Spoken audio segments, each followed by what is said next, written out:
Hello everyone, welcome to SJ Talks. This is your host Adya.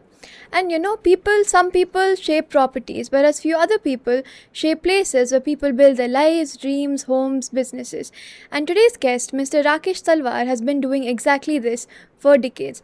From working in the real estate industry to monitoring changing markets, helping people take few of the most important decisions of their life, which is finding a place they can call theirs.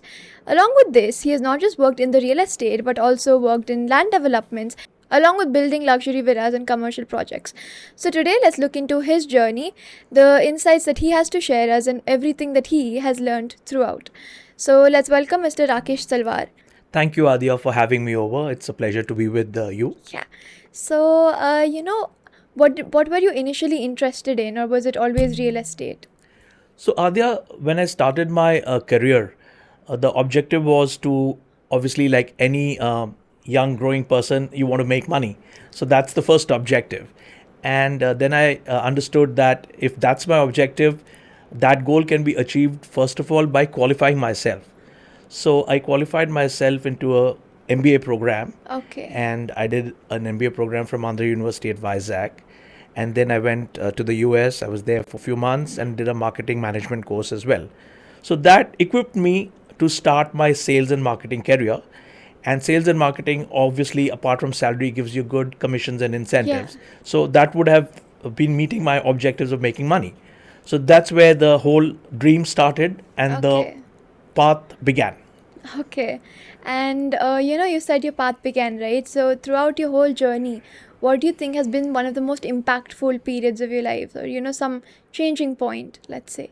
So earlier, when I started my sales and marketing role, I did a couple of industries like advertising, marketing of beer products, and stock markets. But I knew that this was not what I really wanted, and I definitely want to do something more, something bigger. And then I set my eyes on real estate. It started with a company in Hyderabad where they gave me the opportunity to head the company in the sales and marketing role. And we picked up about 150 acres of land and started making smaller plots and selling to clients. So that's where it all began. And from there, I graduated into another company as a senior vice president. And there it was more like IT parks, commercial properties, residential apartments, and villas.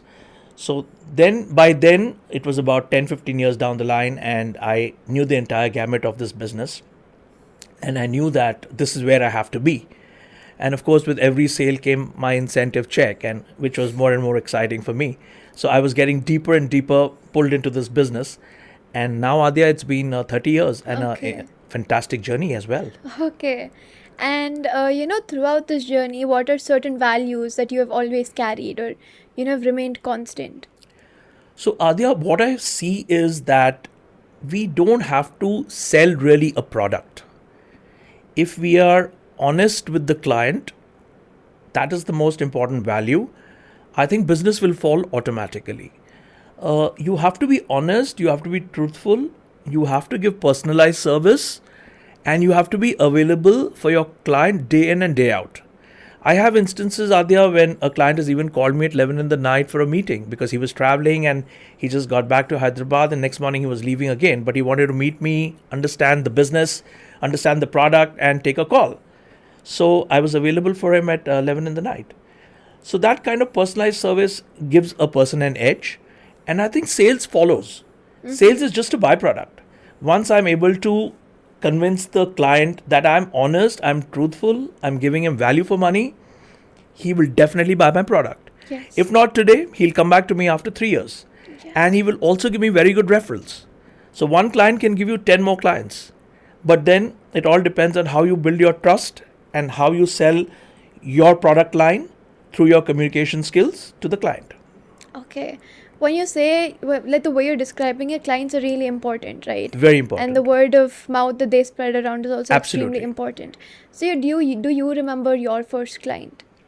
Yes. So, like I said, my journey started with a plotted venture with a company in Hyderabad, and we were doing some plots in Shamshabad way back when the international airport was yet to begin operations.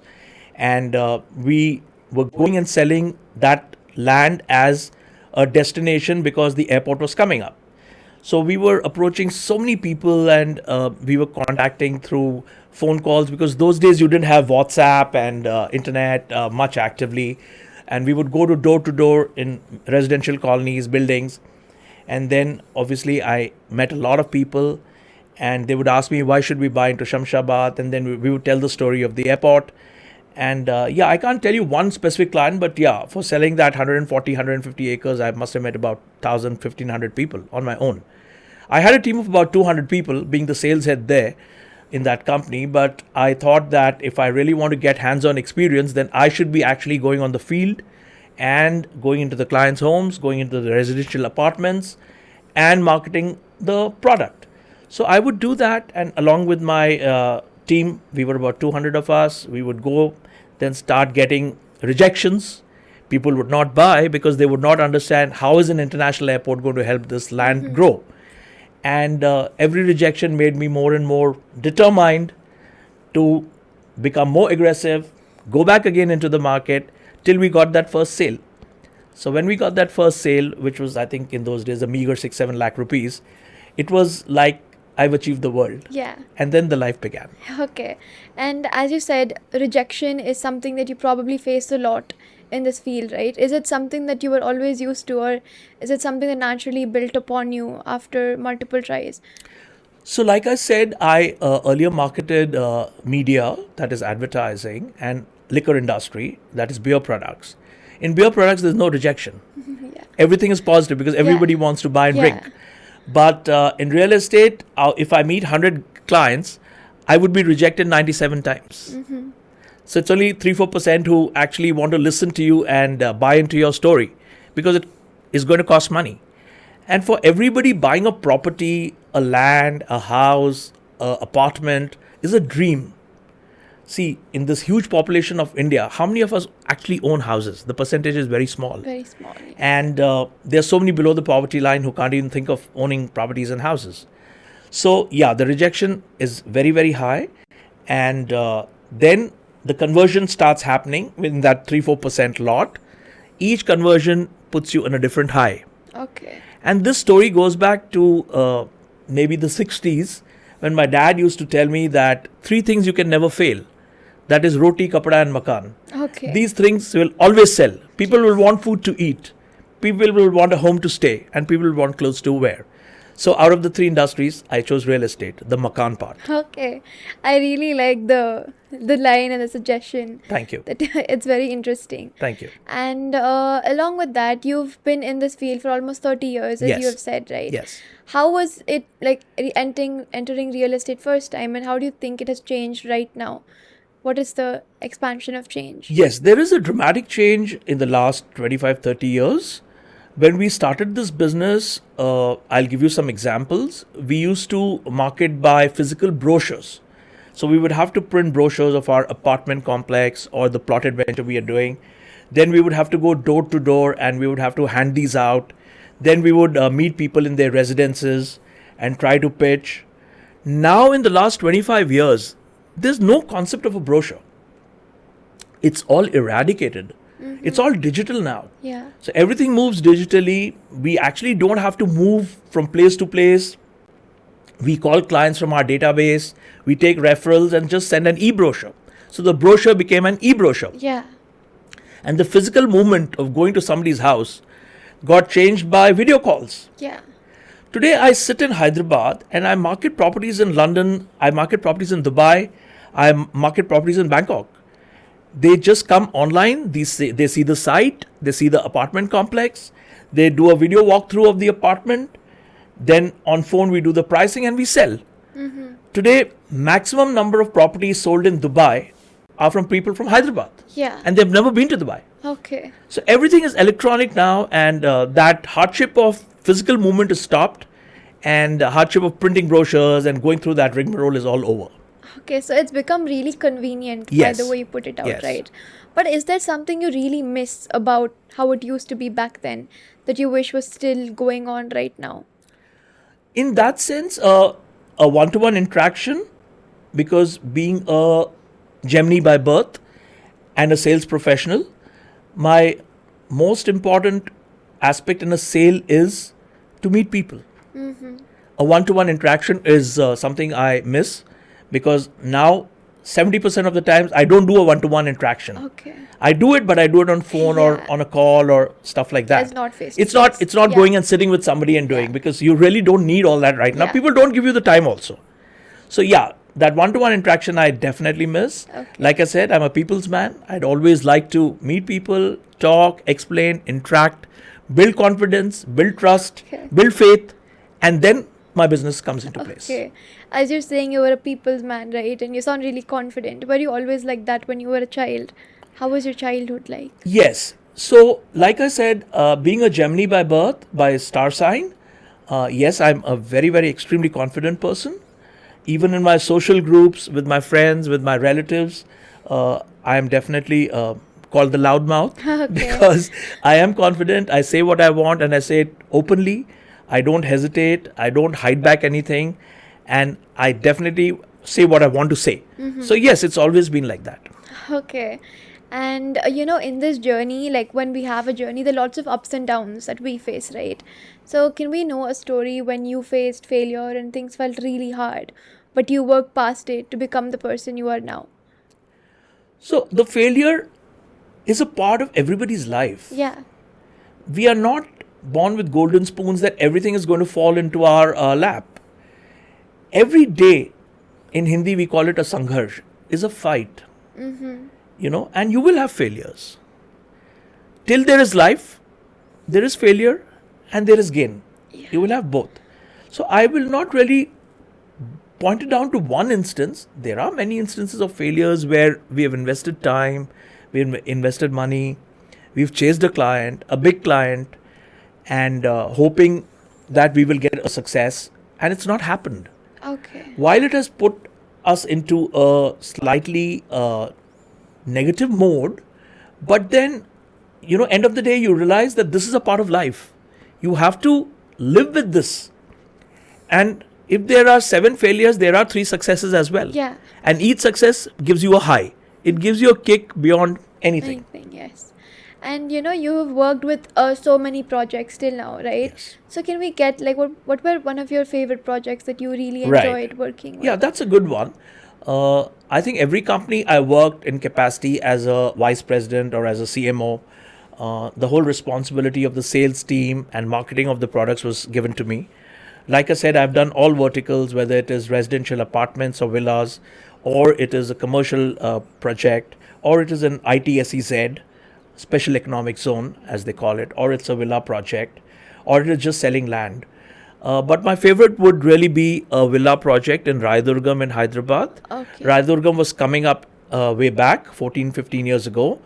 And this company, which I was a vice president with, they picked up good land there and they did a lot of villas there. And we had about 62 villas. And way back then, they were priced at around 3 crores, which was a huge figure in those days. Today, 3 crores is nothing. You can't even get an apartment worth its name. But yeah, that was the most interesting project because I had to go and sell a 3 crore product in a time where 3 crore was unheard of. Yeah. So then I had to identify my segment. Who's my target audience? And who would be my target audience for a 3 crore product? Either it had to be a film star, or it had to be a businessman, or it had to be a politician. I would have to, touch that segment, or a sports person. So yes, that was a really interesting project because the ticket size was very high, and identifying the people, then those people giving me time, people at that level, they don't easily give time. Yeah.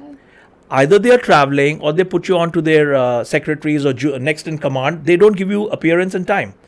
So you have to break through and get their time, because if you don't do a one-to-one with them, you will not be able to sell the product to them. Nobody down their ladder would be able to take a decision for a 3 crore product. Yes. So yes, I did make breakthrough. I got a sports person into Okay, the villa wow, project. okay. She's a famous star. I got a politician, and I got 2-3 good IT top MDs of companies. Then the Okay. ball started rolling, and all 62 villas were sold. Oh wow. Yeah. Okay. And way back it was like about 400 crores. I'm Okay. talking 14 years back, which is huge. Yeah. And I think like throughout this journey, you have to be on the field to, gain a lot of experience to become good at your craft. Yes. Right? So, how do you think you have changed as a person from the starting of your journey to right now? So, Adya, every person teaches you something. I think even a baby who is 3 months old can teach you something. And I'm meeting people who are buying homes of 30 lakh rupees.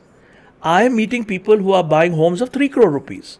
So I'm meeting people from all walks of life. So definitely the learning curve is huge. Every day I learn and I pick up those points which I'm missing in my sales pitch, and I add it back to my sales pitch and then go back and market maybe to the same guys. Okay. So every day is a learning curve. Yeah. Okay, and when you talk about creating a sales pitch in sales, having a relationship with the client is very important, right? So, how do you create a long term relationship with the client so that they come back to you for another project or investment rather than just creating a one time transaction? So I'll make a statement which will be contrary to the two words I'm using. And the statement goes like, if you want a sale, don't sell. I'll repeat. If you want a sale, don't sell. Go and talk. Okay. Understand. See what the client wants. What is his requirement? See, a 30 lakh rupee buyer has a different requirement. He's not interested in a clubhouse and a fancy Olympic-sized swimming pool. He wants his 2 bedrooms to live in, where he and his wife and his 2 kids can live a happy life. But a guy who's buying a 3 crore rupee home, his expectations are different. He wants to buy into a lifestyle.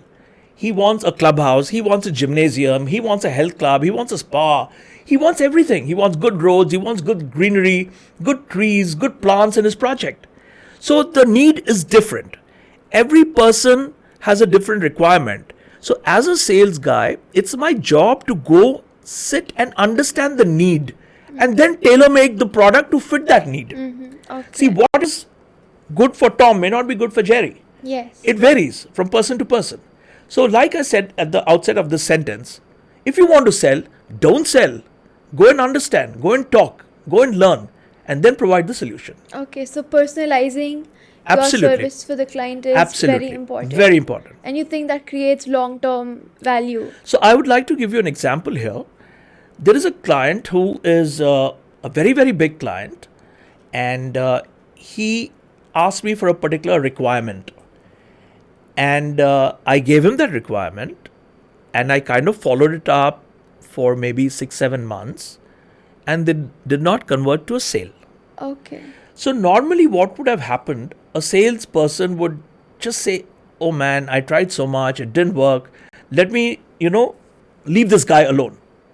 But that is not what I did, Adya. What I did was, I kept in touch with that client. WhatsApped him on his birthday, WhatsApped him on Diwali, WhatsApped him on New Year's. Then he told me that, my wife is doing an interior designing project and she's looking for a good AC supplier. Okay. So I contacted the Mitsubishi guys in Hyderabad. I know the dealers in Hyderabad. And I said, please come. This lady wants to buy 20 ACs for this project. So I did not get a sale from this guy, but I still went and, helped his family pick up the ACs that they wanted, kept in touch with him, assisted him in other requirements. And now he has come back to me and said that, way back I wanted to buy a villa for 3-4 crores, but today I'm willing to buy something from you for about 100 crores. So that's where I am. Okay. Oh, wow. That's very nice, Yeah. Actually very nice. Yeah, that's how a relationship helps. Yeah. You may not get returns in the instant, but over a period of time, the person is watching you. He knows you're honest. He knows you're truthful. And he knows you're not greedy. You're not chasing him for that 2% margin that we make. Yeah. He's chasing you because he wants that relationship to live. Yeah. So, like that, I've nurtured relationships, not only in my professional life, Adya, but that kind of relationship nurturing I've done even in my personal life. Whether it's my friends, whether it's my relatives. You check with my friend group if ever you get the opportunity. Most of them are with me for the last 40 years. Okay. And they don't leave me. So that's the success really, yeah. That's very nice. So you've also led teams, right? Yes. in the market. So what exactly do you look for while you're building a strong team to lead you in a particular project? So, Adya, in my career of 25, 30 years, I must have hired at least 1,000 people. And some come through HR agencies, some come through contacts and references. What I most importantly look at is the attitude. Okay. I am not really concerned whether he's a MBA or a BTech or a BCom or a BBA. That's really not relevant. What is relevant to me is, does he have an attitude to work? Does he have an attitude which is customer centric? Does he have that skill set to be able to communicate and convey what is required to be heard by the client Okay. without making false promises? Okay. You should never make false promises to a client. Okay. What is a fact is a fact. You may get business, you may not get business. But if you have the right skill set and the right brain bandwidth, you will communicate nothing but the truth. And it's through your attitude that you're able to sell finally. Okay. So that is one skill set I don't compromise. Okay, and as you said, you've led lots of teams, hired people, so you've probably acted as a mentor for many, guiding them through their journey. Who do you think has been the biggest mentor in your life, or the biggest inspiration for you? Yes, I have, like I said, in one company, I was heading a team of 200 people. And of course, in other companies, several other teams, mid and senior management, because I was a CMO in my last assignment. So yes, I have mentored a lot of people. I'm so grateful to God that they even come back to me today. Okay.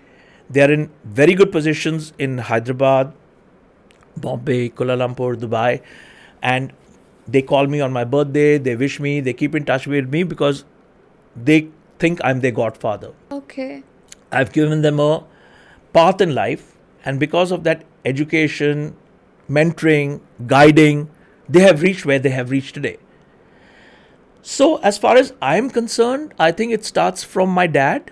It goes way back into my house, and the basic ethics come from my family roots. Okay. And of course, then when you work in organizations, you definitely look up to your immediate bosses, whether they are, guiding you, in what form they are guiding you, what they are teaching you, and you try to pick up all the nitty-gritties from them as well. So yeah, there are 2-3 people in my career span who have been my mentors, and they have shaped up my character, they have shaped up my attitude, they have shaped up my communication skills, and they have shaped up the way I do business. So yes, I am thankful to 2-3 people who have been my mentors. Okay, and as we said, when we have a mentor, they usually inculcate us with good habits and good skills, right? And we leave around certain parts of us that hold us behind, or put us behind. Like, for example, like giving my example, I'm very lazy, but I learned to put it behind so that I can work right now. So what is a certain part of you that you had to put behind so that you could move forward in your journey? So I don't think I had a quality which I would have left behind post the mentorship that I got from 3 or 4 of my seniors.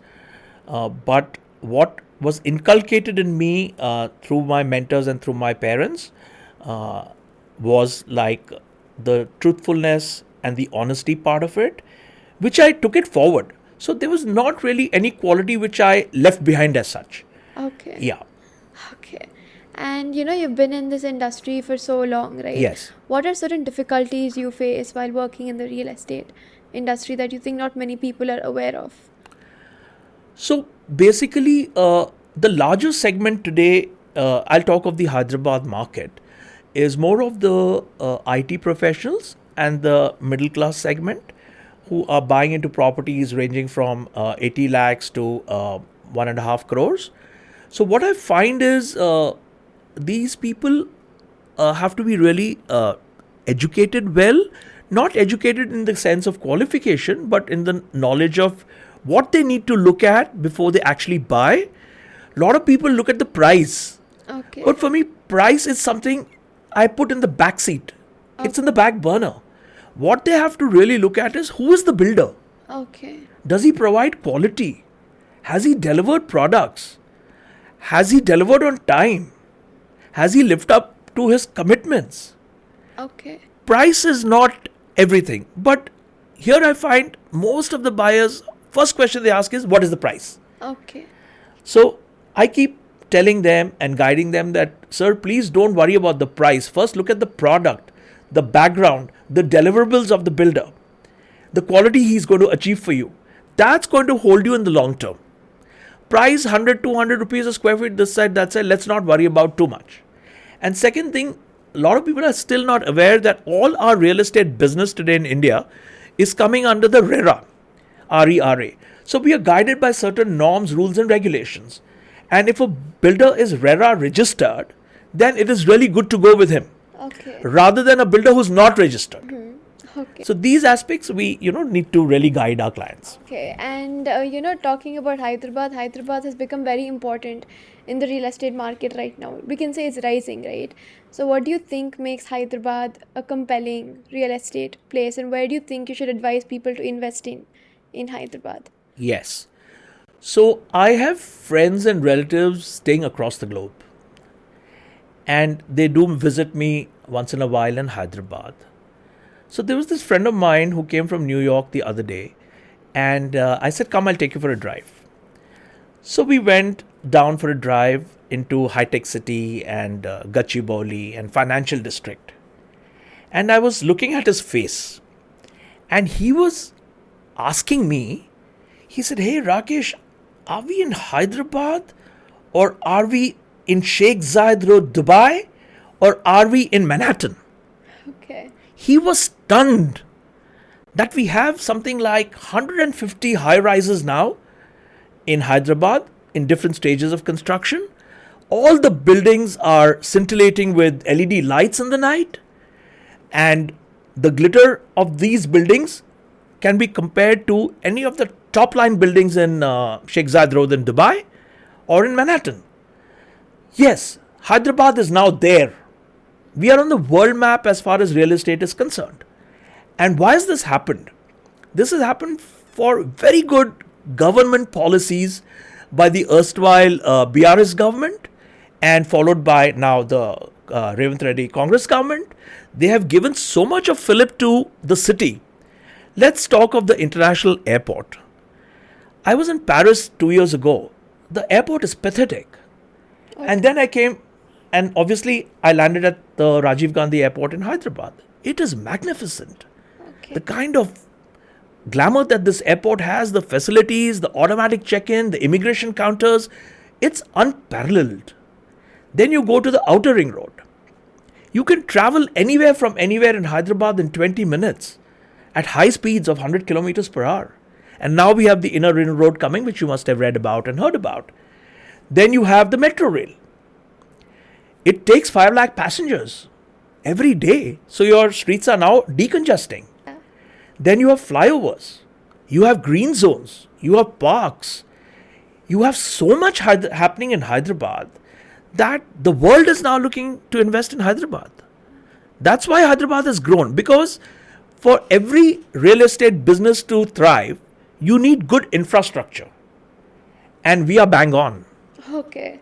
And I think it's beautiful the way you described it, and then you realize, like me as a listener, that you realize how much it has actually grown, taken forward. Yes. And as few of my last questions, what is a field that you would want to explore hypothetically if you were not in real estate? Nothing. Nothing. Nothing. Not even one. I can't breathe of anything else. I can't think of anything else. I wake up in the morning at 6 thinking real estate. I sleep in the night at 11 thinking real estate. Okay. I am sure with my experience in other businesses before I got into this line, the earlier years were 3-4 years in other lines of business. But once I got into real estate, definitely I can't think of anything else. And I missed one answer to you. You had asked me where would you like people to invest. So Hyderabad is growing north, south, east, west in all directions. A very, very good momentum we now see in the west corridor. Okay. That is your Gachibowli, Pupalguda, Khajaguda, Financial District, Narsingi, Upper Junction. It's happening. Kokapet is happening. Neopolis, the way the BRS government developed that mountain and created plots and auctioned them, you are seeing the auction prices. They are skyrocketing. When Rajapushpa bought land for 100 crores an acre, people said, oh my God, what's happening? And last week, Gowra Group bought land for 237 crores an acre. I mean, it's unheard of. Okay. And why this happened is because the BRS government created a lot of infrastructure. And the Congress government continued. They kept developing roads, they kept developing drainage system, lighting, and immaculate roads. So, yeah, West would be very good. You would see an appreciation and doubling of your money in about 3 years' time. Okay. Suppose you put in 1 crore of rupees today, definitely it'll be about 2.25 crores in 3 years from now. And another good area coming up is the south, which is the airport road, Shamshabad and till the international airport. That's coming up very, very well. You see all the big names are there now. Godrej is there, Prestige is there, Aparna is there, Sumudura is there, Jain Construction is there. Everybody's there now. So that's where you can still buy property at a slightly reasonable rate when compared to the West Zone. East and North are also growing, but not this kind of momentum. Okay. Yeah, that makes sense. So right now, those are the areas that are best to invest in. Yes. Right. So when you look at it from this perspective, you have seen so many projects grow and you've seen so many projects evolve, right? What are your plans for the future? Are you planning to work? Like what kind of projects are you planning to do next? I would continue real estate consulting. I have an advisory firm. It's called Realty and More, where I do advisory services. I guide clients on where to put their money and where will their money be in 2.5 to 3 years. So that advisory role continues. As and when I get good projects coming into the market, I am approached by a lot of builders. They do connect with me and say that I should help them market some of their properties and apartments to the niche segment which I handle. So I do take up some projects of certain builders, whether it's apartments, whether it's villas. I do both of that. I'm a little slow on commercial, though I do commercial as well. But I'm a little slow on commercial because commercial is a very tailor-made product. Okay. Like say an IT company wants office space, you can't just give them anything. They will say, we want 100-seater and it has to be furbished like this and the lighting has to be like this. There are a lot of requirements that they have. So that's not an area where I'm very aggressive. I'm very aggressive in the residential market. And also now another forte of mine is land. Okay. So I look at good quality land, which is traditionally owned by families, which are litigation free. And I offer that to my clients. They could be MNCs, they could be builders. And those are like high volume because those lands are, as you know, the rates now are upward of 100 crores an acre. So even if I market, let's say 5 acres, that's a ticket size of about 500 crores. So yeah, that's a very niche segment and I enjoy, actually being in that segment. Okay, from what you told, one thing that caught up to me was you work in an advisory firm, right? So till now you've probably advised lots of people about where to invest in and what to look at. So what do you think are a few errors or mistakes that people make when they are, investing in a particular plot or a particular land aside from the price? Basically, real estate is about 3 things. Okay. Shall I tell you what those 3 are? Location, location, location. Okay. So the biggest mistake a person makes is he goofs up on the location. Okay. See, today if you buy a property, let's say in area A, and somebody is buying a property at a lesser price because the price is lesser in area B, which is very close to area A, it's not necessary that the area B will give him the returns. Okay. If a particular plot is, say, in a bylane or next to a nala or next to a slum area, it's not going to appreciate. Yeah. Let's be clear on that. Yeah. But the buyer says, hey, you quoted me 80 lakhs for this. I'm getting this for 50 lakhs, so I'll go and buy this.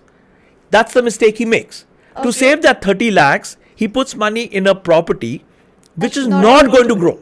Okay. Because it has certain negative factors, like I just described. So that's the biggest error people make. Okay. And as my final question, after being in this field for so long, meeting people, interacting with people, helping them grow, both in your personal and professional life, what is the one thing that you hope people would remember you by? A good person, somebody who didn't care for his remuneration but gave true advice. Okay. Yes, relations get built. Of course, I am in this business definitely to make money as well. But like I said, that is a backseater for me. The front part is give correct advice, make people earn value. Okay. Today, if you make them invest and 2 years, 3 years down the line, it's doubled or tripled, they are not going to forget you. Okay. They are not going to forget you. So, truthful advice, honest advice, recurring advice, even when they've bought something and you know they don't have the money now to buy something else, keep advising. Keep sending them notes, keep sending them texts saying that this is now in the market, this is available. And when they see in the market that this guy is giving us the right product at the right price, they're not going to leave you. They're not going to forget you. And those relationships will hold in long stead. Okay. Okay, that's it, sir. Thank you so much. Like, by the way, you talked about everything. We can see that you're really passionate when you're talking Thank you. about real estate and telling that there's no way I'm going to look at another area of Yes, work. Sadhya, absolutely. So, thank you for sparing your time and coming all the way here to, share your knowledge with us and our audience. It's been an extreme pleasure hosting you as my guest. Thank you, Adya, for having me over. So, thank you guys. That's it for today's podcast. For more such podcasts, do like, share, and subscribe to SJ Talks. We are saying this during this podcast because it truly makes a difference. So many of you people have been watching SJ Talks, which we are very, very grateful for, but so many of you haven't subscribed yet. And in this episode or in any of our previous episodes, if any piece of content connected to you, made you think differently, offered you a different perspective, or maybe, even just kept you entertained, please do support us, because behind every piece of content that we create, every piece of information that we put out, or every story of people we share, there's a huge team of hardworking people with extreme passion, dedication, working towards giving you or providing you with this goal. So, we would really appreciate if you could like, share, and subscribe to our channel so we can put out more such content. And for all those people who have been part of this journey with us already, thank you so much. And for those people who are going to come in right now, welcome to SJ Talks family.